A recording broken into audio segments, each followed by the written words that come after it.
ครอบครัวเจ้ามีเท่าใดคน อ้าย เอื้อย แม่ พ่อ ลูกชาย ลูกสาว หลานชาย หลานสาว พ่อเฒ่า แม่เฒ่า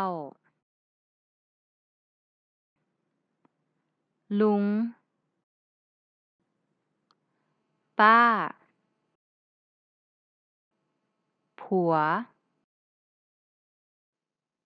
เมีย แฟนชาย แฟนหญิง เพื่อน